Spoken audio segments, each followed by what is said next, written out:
শিয়াই আমায় দয়াল জানা শিয়াই আমায় পার করে দিবে এমন সৌভাগ্য আমার কবে হবে এমন সৌভাগ্য আমার কবে হবে রহিম চিস্তি আইসাই আমায় রাহত ছায়া শিয়াই আমায় পার করে নিবে এমন সৌভাগ্য আমার কবে হবে এমন সৌভাগ্য আমার কবে হবে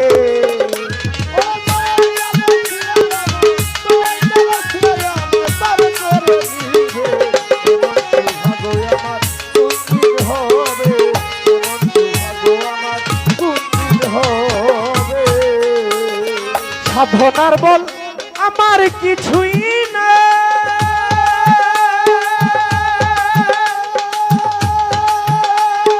কেমন সেই পারে যাই সাধনার বল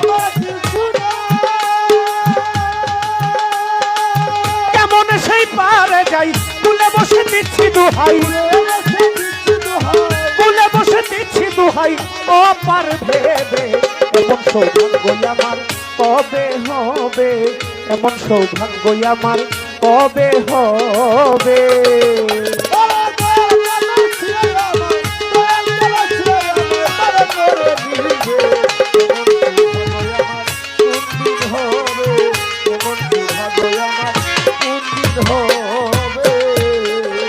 পতিত পাবন নামটি তোমার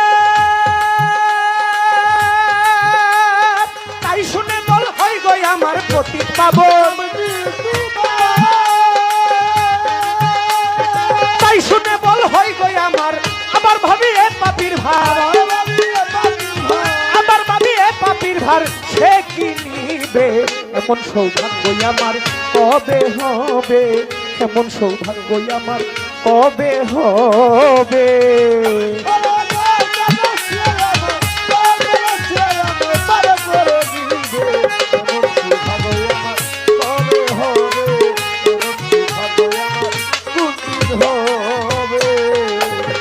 গুরুপদে ভক্তি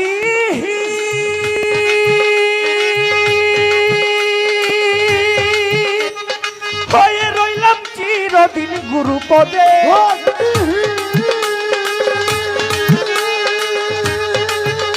আমি হয়ে রইলাম চিরদিন লালন বলে কি করিতে লালন বলে কি করিতে এলাম ভবে এমন সৌভাগ্য আমার কবে হবে এমন সৌভাগ্য আমার কবে হবে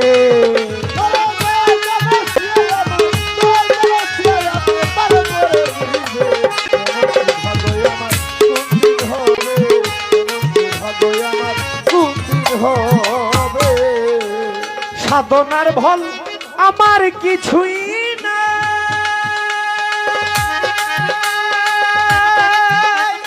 কেমনে ওই পারে যাই সাধনার ফল কিছু না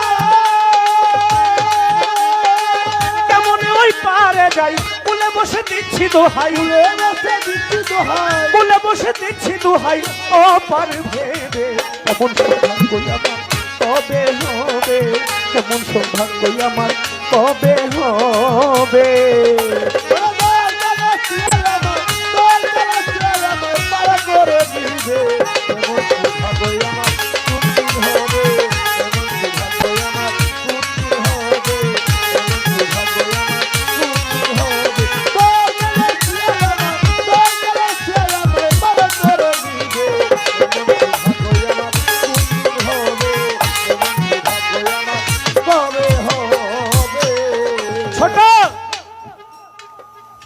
আমার কাছে প্রশ্ন করেছে এমন একজন শিষ্য ছিল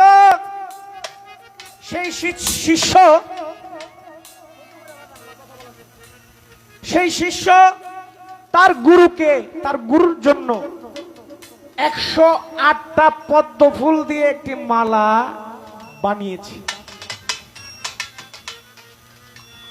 কিন্তু শিষ্য যখন গুরুর গলায় সেই মালা পরাতে যাবে দেখে একটা ফুল কম এই একটা ফুল কম দেখে এই একটা ফুলের যে অভাব, এই অভাবটা শিষ্য সে কিভাবে পূরণ করলো, এবং সেই শিষ্যটা ছিল কে, সেই গুরুটা ছিল কে? আমার গুরু খুব কঠিন একটি প্রশ্ন করেছেন। আসলে ব্যাপারটা কি বাবা, আমি শিষ্য না, আমি যদি তা গুরু সঠিক শিষ্য হয়ে থাকি, আমি যদি সত্যি গুরুর ভক্ত হয়ে থাকি, তাহলে আমার কইতে হইব না, গুরু এই কথা কয়ে দিই। কারণ আমি যা কমু, এটা আমি কমু না, আমার বলার কর শক্তি নাই, এটা আমার গুরুই আমারে যোগায় দিবে, তাই না? গুরু যার সহায় তার কি আর ভয় আছে? এই জগতে রহিম চিশতি তার যেই ভক্তের সহায় হয়ে গেছে, সেই ভক্তের আর কোনো ভয় থাকতে পারে না। তদ্রূপ আমি বিশ্বাস করি, আমার গুরু যদি আমার সহায় হয়, আমারও কোনো ভয়ের কারণ নাই। কারণ আমি যেখানেই যেই অবস্থায় বিপদে পড়ি না কেন, আমি জানি যে আমার গুরুই আমাকে উদ্ধার করবে, এটা আমার বিশ্বাস আছে। আমার গুরু আমার কাছে বলেছে, এই 8টার জায়গায় 7টা, একটা কি দিয়া পূরণ করলো? শিষ্যটাকে, গুরুটাকে ছিল, গুরু ছিল দেবী দুর্গা, সনাতন ধর্মের কথা। শিষ্য ছিল শ্রী রামচন্দ্র।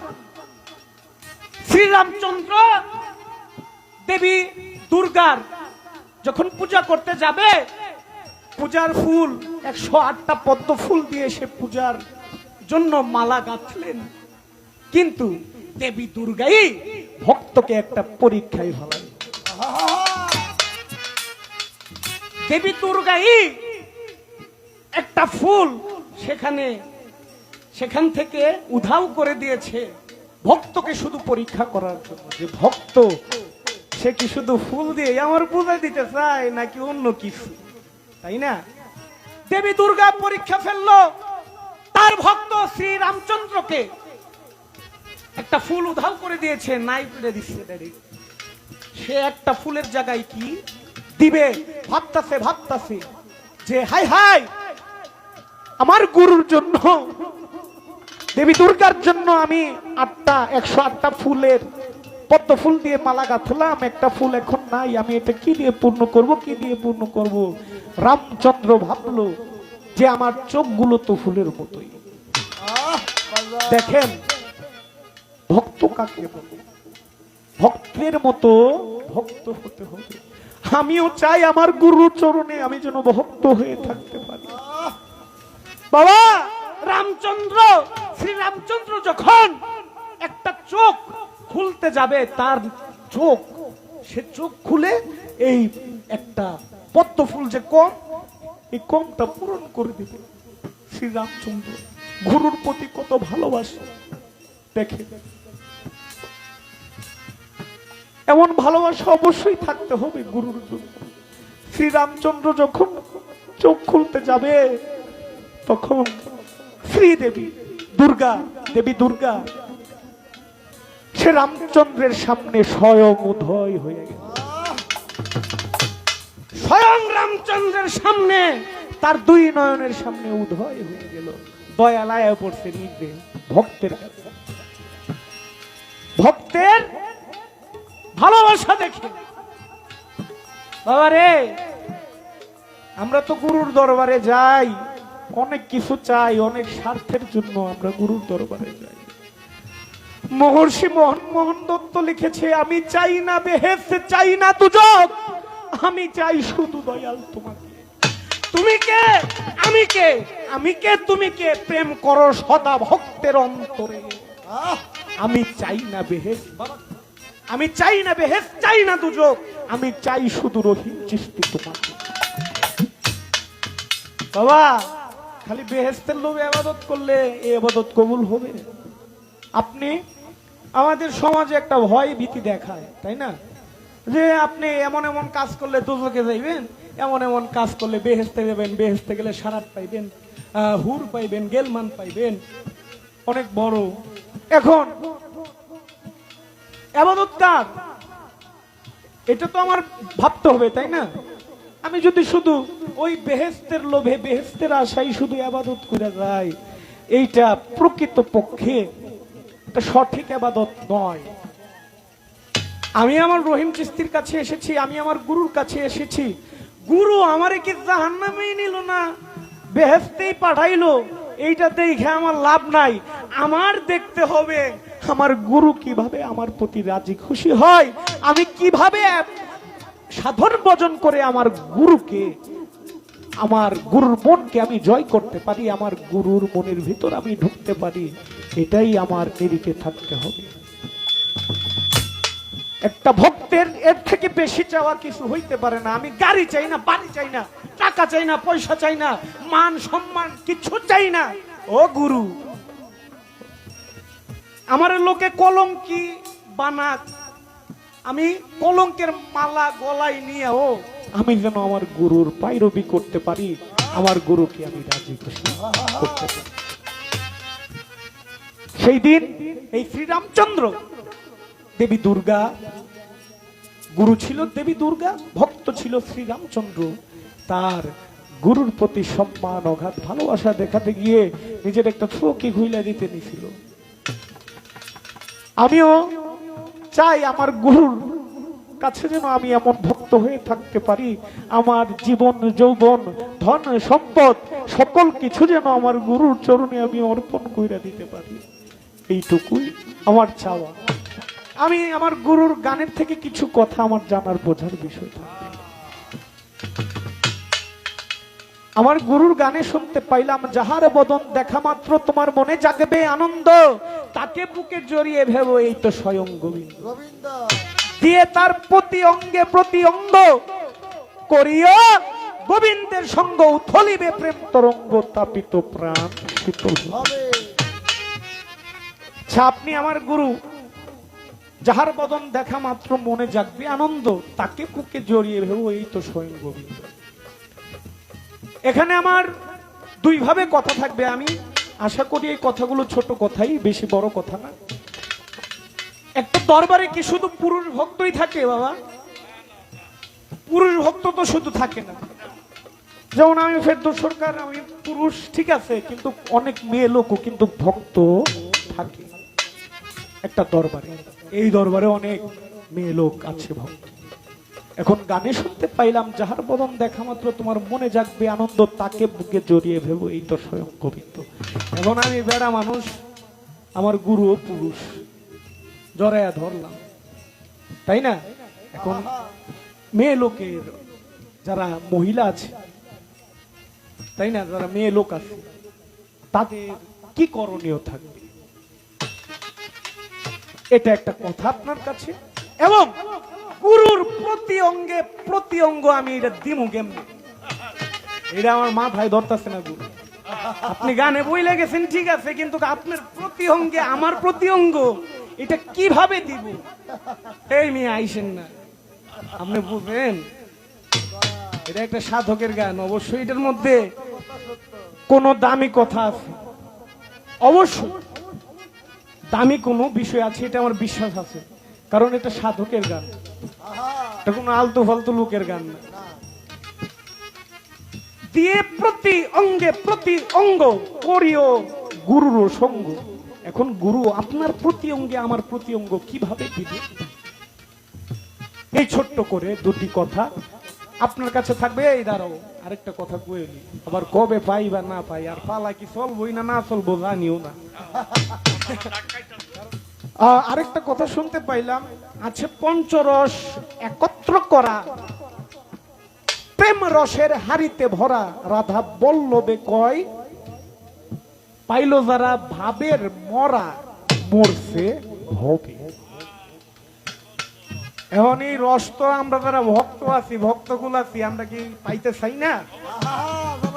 কারণ এই রস যদি পাইতে পারেন, তাইলে নাকি ভাবের মরা মরা যায় রে বাবা।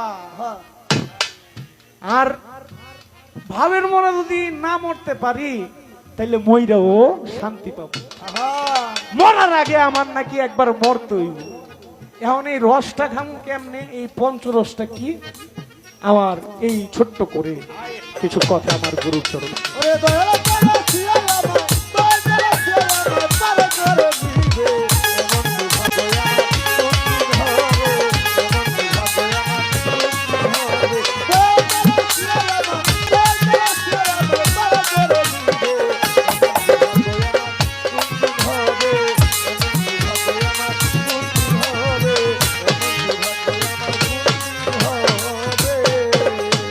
সাধনার বল আমার কিছুই নাই,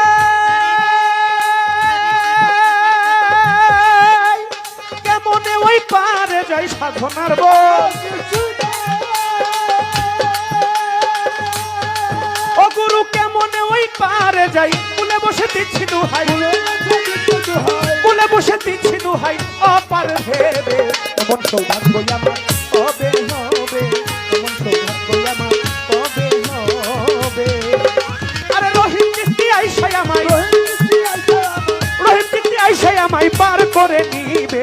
এমন সৌভাগ্য আমার কবে হবে, এমন সৌভাগ্য আমার কবে হবে, এমন সৌভাগ্য আমার কবে হবে, এমন সৌভাগ্য আমার কবে হবে।